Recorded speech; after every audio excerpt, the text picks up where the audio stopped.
Go ahead. Make my day. Long live the king.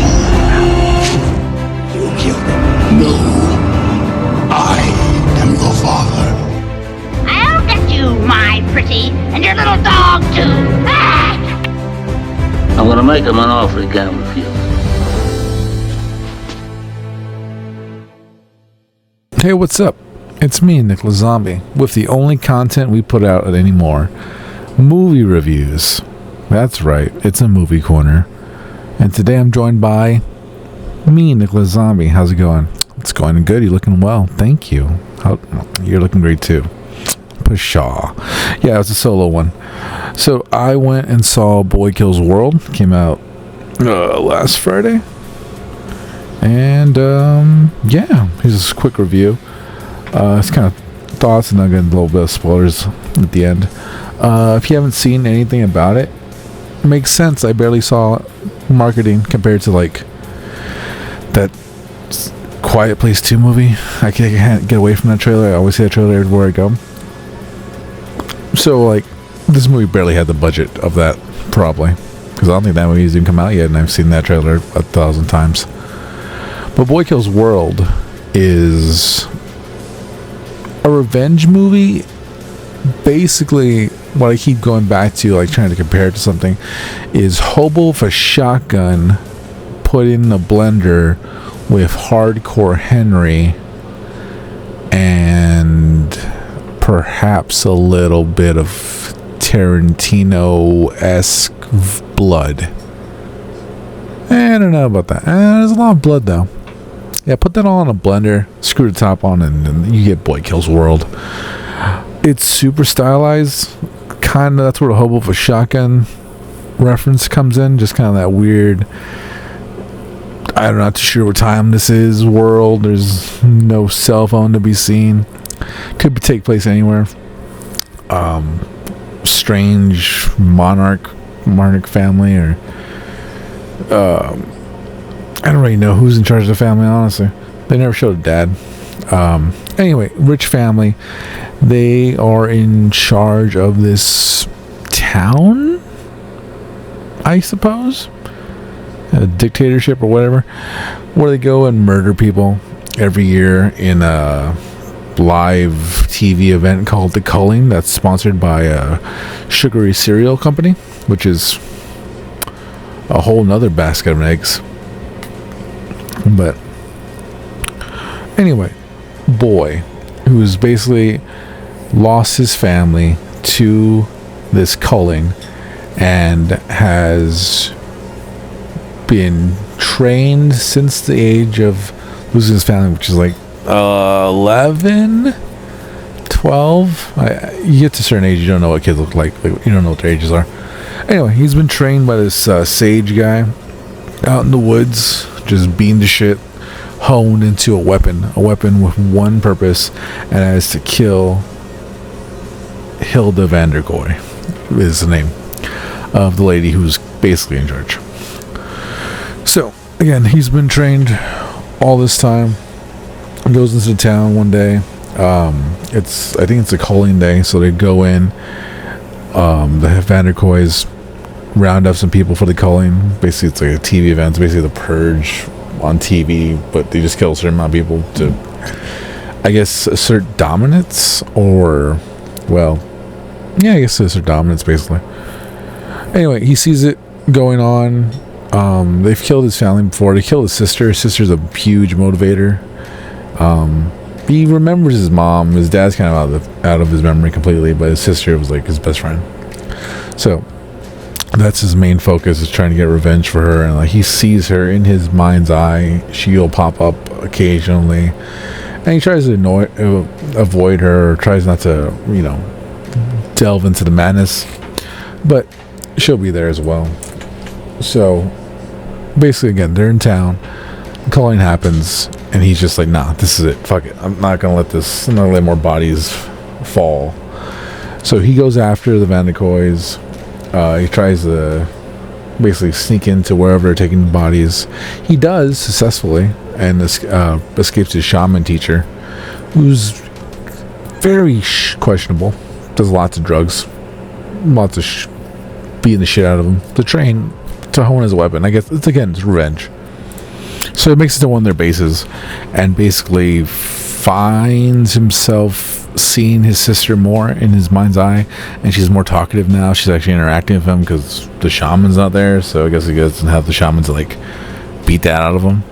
So he's basically kind of remembering his sister, at least as he remembered her, and she's kind of annoying him, getting him into like trouble. He thinks she's real to an extent where a car is about to hit him, or like something's about to hit her, and like he jumps and dives and tries to get her from falling or getting smushed before that car, which is a little weird, but whatever, I get it. And then he ends up getting this huge firefight, and that's where the fight and gore and blood and revenge ensues. A lot of gunplay, a lot of weird stuff that is never really delved into. It's, again, the world is this world, and they're not going to tell you anything about it. It's just going to be like, this is where we are, this is what we're doing, and they come along for the ride. Don't ask questions, because there's a point where he's gunning through everybody, ripping them apart, and then there's one dude who has this inhaler of a drug, and he just keeps taking it, and he basically becomes almost immortal, where like he breaks his arms and he just keeps coming at him. He's like locks his hand in the vice grip and he rips it off, cuts off his leg, keeps coming at him. It's madness. So that happens, and this whole inner monologue of the character has been going on this whole time. I didn't really touch on it. It's the voice of Archer in Bob's Burgers. I can't remember his name right now. Someone say H.R. Benjamin or J.R. Benjamin. It's R. Benjamin, I want to say. If you've seen Archer or Bob's Burgers, you know the guy. He's one of the last voices he remembers from a video game him and his sister used to play. It was a fighting game, and he was the announcer. So since he doesn't know what his adult voice would be and can barely remember his child voice, his inner monologue is Archer, and it's fun. It's weird because, like I said, he's mute and deaf. We assume it's from the murder that he escaped, but we find out later it was something more insidious. But anyway, so he goes through, murders these people, fights the drug guy. He finds this one guy who was trapped in there making guns for them, and like he's a part of a resistance movement, and he's like, hey, I can help you. I have a team of people, we'll go meet them. And then they meet the team. Turns out it's one guy with a big beard, and the only way our main character actually knows how to communicate with people, he doesn't do sign language to anyone else, because I guess no one knows sign language except maybe his master. So he just reads lips and just kind of nods. So basically he's reading the lips of the one guy, but the guy he meets, who's a part of his resistance, who's the only other guy, has this giant big bushy beard and might mumble. We never know, because we only ever hear him through his eyes, and since he can't quite read his lips, he'll just say marbles, biscuits, robot, blah. Like that's a quote almost word for word. So it's funny because he'll say something like, there's a upcoming plan they do to infiltrate and find the Vanderkoys so they can murder them. And as he's explaining to him, he just can't understand a damn thing. So he's just imagining what he says, and then at points like robot guitar, mummy. And then you see a robot holding a guitar and a mummy in this little area, in this fucking party scene. And they'll do like, it's a weird dark comedy where there's lots of stupidness, a lot of revenge, a lot of murder, and it's just fun. It's like, it takes a couple dips here and there where it's like a little we're dragging a tidbit, but for the most part it's like a high octane, weird, stupid, couple of good laughs in there. So they plan their revenge. They go. He thinks they're gonna go in guns blazing, or turns out he's actually going to be hidden as a chef. They hide him as a chef. He goes in. He starts finding these macaroons. He just eats the shit out of them. Like, oh my god, these are amazing. And then he sees the Vanderkoys go into their dinner, and then he just, oh my god, he walks into the kitchen, and then he just like gets a frying pan, hits like one of the waiters in the face, and then all the kitchen staff are apparently fucking ready to throw down. They do not care. So they get all their knives and shit to fight, and he is just holding the cheese grater. And the things he does with that cheese grater, it gets between a guy's arm and his side. Like, he grabs it like that, and he just rips it out of there, and it just rips through his bicep and his side. And like, he does this to some dude's face. Cheese graters, I've learned through ECW, one of the most underrated weapons out there. They'll do some fucking damage. It's disgusting. It's great. Anyway, he goes, he finds the family. They're sitting down there, and he sees the main lady he wants to kill, and he just chops her head off. Right fucking then and there. You're like, oh shit, that was easy. And then it turns out they were all actors. This is like a ploy. Like, I knew one of the main, I think it's like the brother to them, one of the family members. He's like, I knew someone was gonna come one day. I fucking knew it. So I always planned this out. And see, I'm not crazy. Someone did it. Haha. And then he gets too cocky, and he grabs his gun and puts it to his head. And he's like, oh shit. Hey, you. Get him. So, and there's like this enforcer chick who's like in biker gear. So it ends up the boy and her end up fighting, and she has this sick ass helmet. It's so cool. It's basically like a motorcycle helmet, but like it's like those futuristic helmets, the LED ones, where it can like say things like "get out" or "he's mine" or "I'll kill you," but also like does cool little like, if she's revving an engine, it kind of looks like an engine, or if she's like clocking a gun, it like flashes. It was a cool little bit. I enjoyed it. Anyway, so they start fighting. She's pretty much match for him. She's about to kill her, and then like a flash of his sister pops in. It's like, oh, she's pretty. Like, her helmet pops off. Like, oh, she's pretty. And like, what? And then like she gets the upper hand, knocks him out. And then he ends up doing a one-on-one with that brother who set up the little dance area, or the little fake dinner. And he's like, I'm just so fucking tired of this. I don't care who wins. I just want this to end. Just too much fucking murder. We killed everyone who was a threat to us years ago. We're just doing this for shits and giggles, basically. And it's pointless. And he's like, he's just talking to him the whole time. And he hates him. He's like, fuck you. I don't believe anything you say. Turns out he slid him a little fucking little knife. We find out later, because it ends up his sister comes in. She was like, all right, we're gonna fucking murder you for the calling, basically. So they set him up, tie him up, make this whole thing, and then they have Hilda come out, the main chick that he wants to murder, and she's been going crazy the past like 7-10 years. She basically has been hiding in a bunker, because basically the shaman who's trained him is like the last of like the resistance or the main threats to her, and she wants to find him. So anyway, they trot her out. She sees the shaman in the stage, or like in the crowd, and basically tries to shoot him. She has a gun for some reason. Just kind of illustrating her madness, and they like escort her away as fast as possible. And then the culling persists. He's tied up.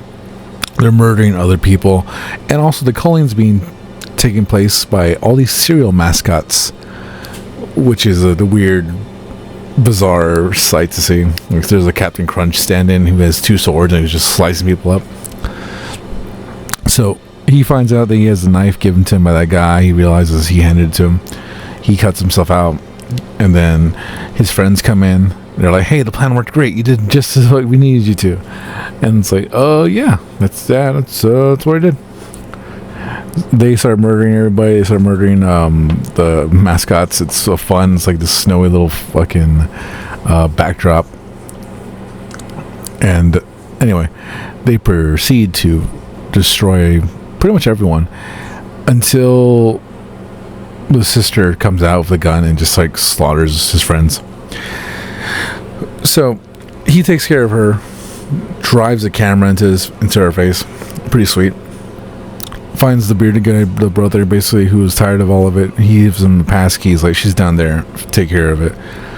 He offs him, slices his head off. He's like, I appreciate the help, but I'm here to kill all of you.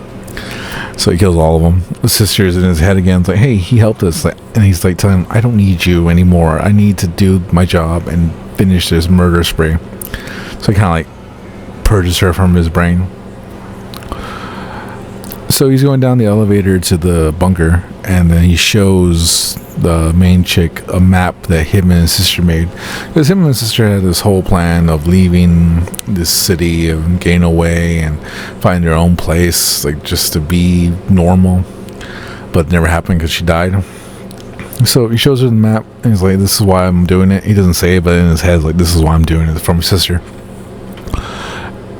And then she lets him in and says to meet him, and it turns out, in a twist, spoilers if you care, the next 40 seconds probably, turns out it's his mom, and he was taken by the shaman. Well, actually, the mom killed the shaman's family. He freaked out because the mom was holding his hand to shoot them. And then he freaked, and he's like, all right, now you shoot him. And he freaked out. He shot everywhere. Everyone was like scurried. The shaman ran away. He ran away into the woods. The shaman found him, tried to fucking kill him, but then was like, no, you're going to be my weapon. And fucking took a torch to his ears, cut off his tongue, made him deaf and mute, and basically honed him into a weapon of revenge, making him believe that his mom wasn't his mom, they had a different mom, and believing that his sister died that day. So that twist turns out that the chick with the helmet is his sister, which really makes sense of why his sister kind of popped in, like, oh, she's pretty, basically kind of protecting herself subconsciously, or he subconsciously protected his sister from him. So it turns out, yeah, they were related. It's his mom, but his mom's still fucking crazy, and she's like, I missed you so much, my boy. Now tell me where he is. Tell me where the shaman is. Like, that's all she cares about. She says she misses him, but she doesn't. And then she tells the sister, he's not your brother anymore. Kill him. End it. So now the sister kind of beats him up a little bit, and then she's like, what am I doing? And just spikes the mom in the head, takes her out. The grandma, who I guess is their grandma, is like, kill them all. So now we got a brother-sister duo, and they're just gunning out, taking everyone out, fucking slaughtering people, miniguns. It's a pretty great sight. That all climaxes into this giant, like, hallway fight where, like I said, there's a minigun. Everyone's coming at them. They're doing some sick tag team moves, which is great. After they take care of that, the shaman's there. And he tells them, like, they can actually sign, so he can actually talk to the shaman. And he's like, I did it. They're dead. They're all dead. And he's like, they're not all dead. Your sister's right there. She needs to die. And he's like, no. And the fucking drag out, bone crunching, skin slicing fucking fight between the shaman and his sister and him, the boy, is so fucking brutal. It's pretty great. Like, the shaman's taking them both on, and like you just hear like the fucking pat of flesh on meat and fucking slice and crunches and like just all this fucking visceral noise. And it's just a great fucking drag out, fucking beat him up. Everyone gets fucked up. Like, she does defeat the shaman, but oh my god, he takes like this claw and slices his leg from thigh to calf all the way. Oh my god, it's just pretty brutal. And they get away. They're beat to shit, but he's like, we're gonna do it. We're gonna find our own way. We're free. We're free of them. And that's Boy Kills World. It's a sick fun revenge movie. It's probably not like the best movie you've ever seen, but if you just want like a fun, high octane, dark comedy, I recommend it. And I know we have a meter, so I believe on the settled meter, I'd give it a 3.5. I know we're 1.5. We're 1 to 5. So yeah, 3.5. I think it's a solid movie. It was pretty fun. Again, dark comedy, like I said, you're having Archer voice all these things that the guy's talking about and hearing. You're having this kind of like slap together plan of these two idiots. Well, one's an idiot, one's I don't know, he just mumbles and I never hear a word this man actually says. So he might be brilliant or he might be an idiot as well. And this boy who's just built for revenge, but again, who's voiced by Archer and can't really remember his life past 10, so a little Arrested Development in that too. But again, good movie. 3.5 on our settled meter. I will not make reference to hard meter, but you could imagine what a 3.5 on that might be. That's for you, viewer. But yeah, that was Boy Kills World. I hope you enjoyed the review, and it's been me, NickolasZombie. I do want to see a couple more movies. I might get OBS on something coming up later. I know for sure I will go see Kingdom of the Planet of the Apes for Mother's Day. That's going to be fun. I love those Planet of the Apes movies, so stick around for that. And yeah, thanks for listening. Thanks for watching. I hope you liked it. If you did, hit that like button and subscribe, you beautiful, beautiful bastards and ladies. Bye-bye.